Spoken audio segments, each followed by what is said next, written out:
La création du fût, dit par Émile Berlerme en décembre 2022. La genèse de l'univers et du couillon. Au tout début de l'éternité, et même quelques instants avant, durée non précisée, fut Mordiou le théophage, le dieu mangeur de dieux. Il était sur le point de résoudre la question existentielle « Pourquoi suis-je plutôt que rien ?» quand surgit le premier dieu de la longue lignée des apparitions divines, venant de rien, fait de rien, et s'installant dans ce même rien, auquel il ne laissa même pas la moindre étincelle d'éternité pour prendre assise dans le néant. Il le phagocyta instantanément, le digéra et rôta. Bon appétit.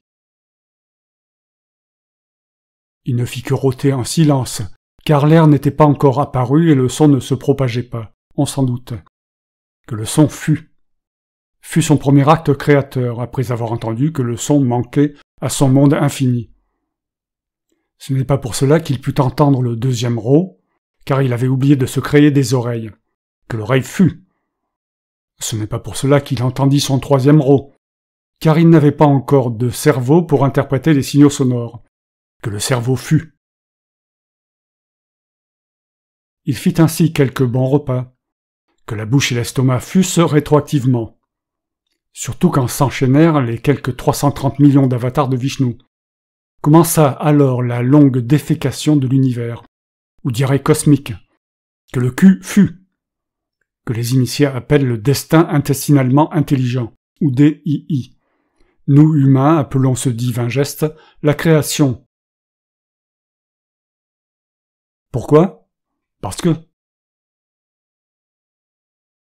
Mordiou le théophage était parfait, et même ses imperfections étaient parfaites.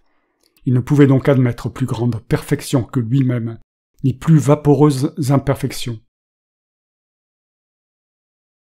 Que la lumière fût. Pourquoi ? Parce que c'est joli. Quand on vous dit que c'est joli, là-bas sur un crottin dispersé par la queue de l'hippopotame divin prospérait l'homme, qui ne tarda pas à créer, artistiquement parlant, un miroir. Et Mordiou se vit tel qu'il était, parfait et déesque. Plus déistique que tous ceux qui l'avaient phagocyté. L'instinct de consommer du dieu le prit aux tripes et il commença à s'ingérer. C'est là que le prophète apparut. Que le prophète fut. Que le phallus fut, que les tétons fussent, que la main fut. Pourquoi ? Parce que... Comment ? Les voies de Mordiou sont pour longtemps impénétrables puisqu'il a fini par se bouffer et se déféquer en totalité. Il n'a même pas laissé le moindre écrit.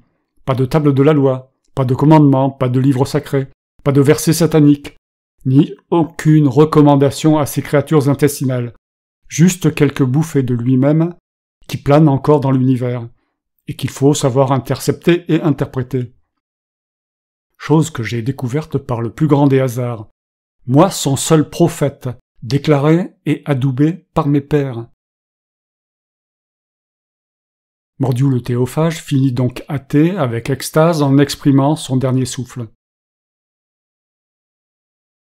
L'Armageddon du couillon. 14 milliards d'années après le premier P divin, que les humains appellent Big Bang, le couillon couillu s'ébranla en masse. Il eût mieux valu qu'il se branlât plutôt qu'il copulât, pour éviter l'overpopulation de la souffrance. Mais l'homme ne tint pas compte des signes précurseurs. Pourquoi ? Parce que... Réponse intelligente à l'image de son divin créateur, même niveau intellectuel, que la connerie fut.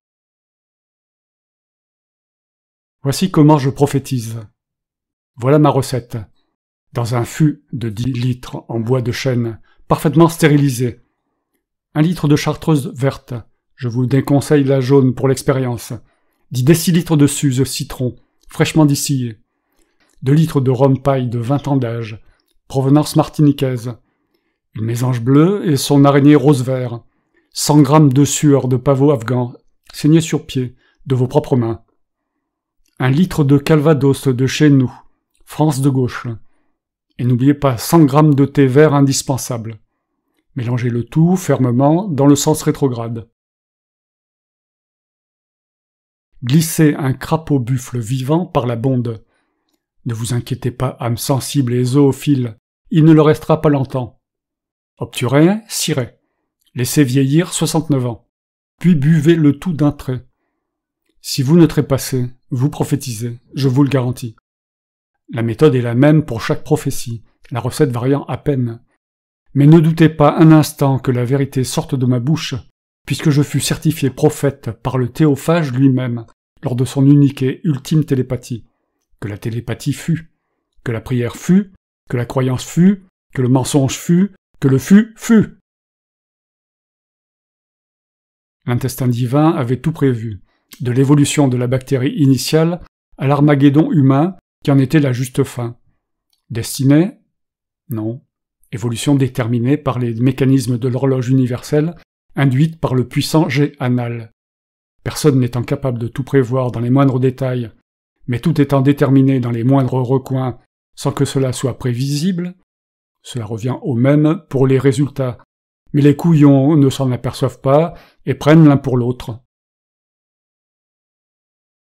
Pourquoi? Parce que... Je vous le dis, en vérité, les armées se mettent en place, 8 super-milliardaires super-esclavagistes, 4 religions prétentieuses infaillibles, 8 nations géantes belliqueuses, le compte est bon. 2 8 et 1 demi-8, ce sont 2 fois l'infini, debout encadrant la nullité. Pourquoi? Puisque je vous le dis, puisque c'est écrit, je viens de l'écrire, je suis prophète, oui ou merde. Ne suis-je l'envoyé de Mordiou le théophage, le seul et l'unique? Prière, maternoster, révélation. Seules les femmes créent la vie, CQFD. Mordiou la théophage est une femelle. Que le vagin et l'utérus fussent pour la reproduction, et le clitoris pour le plaisir. Rétroactivement, évidemment. Rien ne vaut une bonne masturbation. Que la masturbo-action fût, que le plaisir fût. Un humain est une bulle de flotte en surfusion à la surface de la poêle à frire terre. Plus il y a de bulles, plus ça chauffe, car plus c'est chaud, et vice-versa. Réchauffement climatique et surfusion du couillon. Tout est lié, tout s'explique clairement. Nul n'est besoin d'être prophète pour dessiner la fin du poème cataclysmatique humain. Que l'Armageddon fût, que la fin fût, Amen. Fin, Émile Berlerme. Que l'universalisme fût, que le rationalisme fût. Que la création du fût, à ta santé.